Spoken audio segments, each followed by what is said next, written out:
ബിസ്മില്ലാഹിർ റഹ്മാനിർ റഹീം. ഇന്നൽ ഹംദലില്ലാഹ് വസ്സലാത്തു വസ്സലാമു അലാ റസൂലില്ലാഹ് വഅലാ ആലിഹി വസഹ്ബിഹി അജ്മഈൻ. അസ്സലാമു അലൈക്കും വറഹ്മത്തുള്ളാഹി വബറകാതുഹു. ഈ ഇറാൻ റാഫിദി ഷിയകൾ എന്താ ചെയ്യുക? അവരുടെ ലക്ഷ്യം രാഷ്ട്രീയപരമായിട്ട് മുസ്ലിം പ്രദേശങ്ങൾ കീഴടക്കുക എന്നതാണ്, നിയന്ത്രണത്തിൽ കൊണ്ടുവരിക എന്നതാണ്. അങ്ങനെ അവർ ഇറാഖ്, ലബനാൻ, യമൻ, സിറിയ ഇതൊക്കെ നിയന്ത്രണത്തിൽ കൊണ്ടുവന്നില്ലേ? പക്ഷെ അൽഹംദുലില്ലാ സിറിയ ഇപ്പോൾ അവർക്ക് നഷ്ടപ്പെട്ടു, അൽഹംദുലില്ലാ.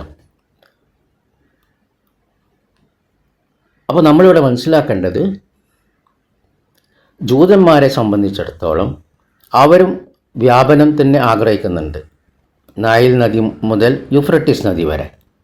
പക്ഷെ ജൂതന്മാർ പ്രബോധനം ചെയ്യുകയില്ല. ബാറക്കല്ലാഹു ഫീക്കും. അതുകൊണ്ട് വിശ്വാസത്തെ ബാധിക്കുകയില്ല. ഈ ഇറാൻ റാഫിദി ഷിയാക്കളെ സംബന്ധിച്ചിടത്തോളം അവർ മുഴുവൻ രാഷ്ട്രങ്ങൾ, സൗദി അറേബ്യ അടക്കം കീഴടക്കലാണ് അവരുടെ നിയത്ത്. ബാറക്കല്ലാഹു ഫീക്കും.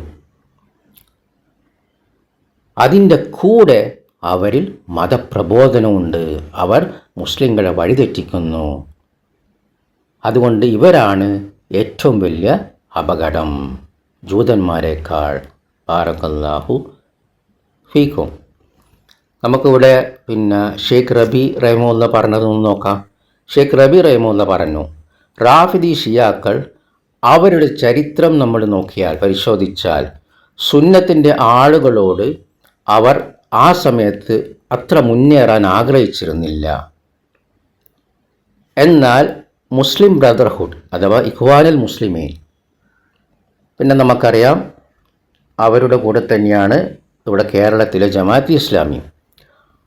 അവർ വന്നതോടെ ഈ റാഫിദി ഷിയാക്കൾക്ക് വ്യാപിക്കാനും ഇന്നവർ കാണിക്കുന്ന അഹങ്കാരത്തിനും ധാർഷ്ട്യത്തിനും വഴിതെളിച്ചു.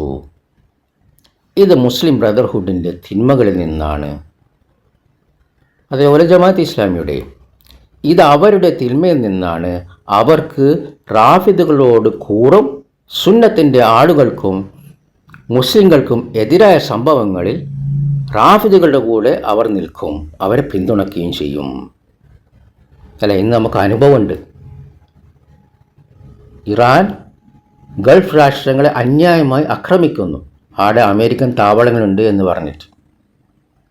എന്നാൽ ഗൾഫ് രാഷ്ട്രങ്ങൾ ആദ്യമേ വ്യക്തമാക്കിയിട്ടുണ്ട്, അവരുടെ ആകാശഭൂമി ഇറാനെ ആക്രമിക്കാൻ ഇസ്രായേലിനും അമേരിക്കക്കും നൽകുകയില്ല എന്ന്.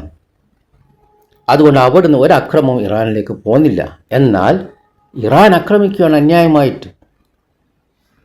ഇത് മറ്റു രാഷ്ട്രങ്ങളുടെ പരമാധികാരത്തെ ലംഘിക്കുകയും അന്താരാഷ്ട്ര നിയമങ്ങൾ ലംഘിക്കുകയും ചെയ്യാണ്.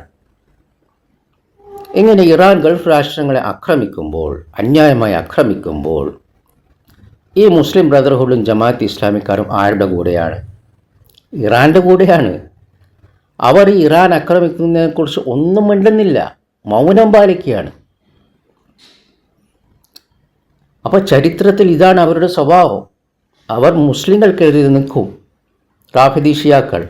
ഇന്ന് മുസ്ലിം ബ്രദർഹുഡും ജമാഅത്ത് ഇസ്ലാമും റാഫിദി ഷിയാക്കളെ കൂടെ നിൽക്കും, മുസ്ലിങ്ങളുടെ കൂടെ അല്ല.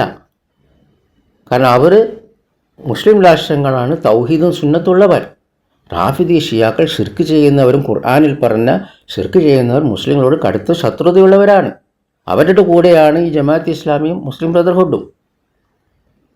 വിദ്യാർത്ഥികാരുടെ കൂടെ ഇരിക്കരുത് എന്ന് നമ്മൾ ഖുർആനിലെ ആയത്ത് പഠിച്ചു. ബാറക്കല്ലാഹു ഫീക്കും. സുന്നത്തിൻ്റെയും തൗഹീദിൻ്റെയും ആളുകളുടെ കൂടെയാണ് നമ്മൾ പഠിക്കേണ്ടത്. എന്നാൽ ആ രാഷ്ട്രങ്ങളുടെ കൂടെ യാതൊരു കൂറും ഇവർക്കില്ല. ഇവർക്ക് കൂറ് ഈ ഇറാൻ റാഫിദി ഷിയാക്കളുടെ കൂടെയാണ്.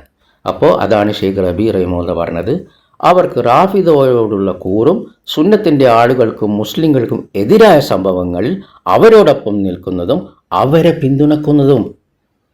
അല്ലേ, ഈ ഗൾഫ് രാഷ്ട്രങ്ങൾ ആക്രമിച്ചതിനെക്കുറിച്ച് ഇവർ പൂർണ്ണ മൗനമാണ്, ജമാഅത്ത് ഇസ്ലാമി മുസ്ലിം ബ്രദർഹുഡും. അവർ ജൂതന്മാർക്കെതിരാണെന്ന് നടിച്ചാലും അള്ളാഹുവാണ് സത്യം. ഷെയ്ഖ് റബി റഹിമഹുല്ല പറയാണ്, അവർ സുന്നത്തിൻ്റെ ആളുകൾക്കെതിരാണ്. ബാറക്കല്ലാഹു ഫീക്കും. ഇത് അദ്ദേഹത്തിൻ്റെ അൽ മജ്മൂ 2ാം വോളിയം 316 പേജിൽ പറഞ്ഞതാണ്.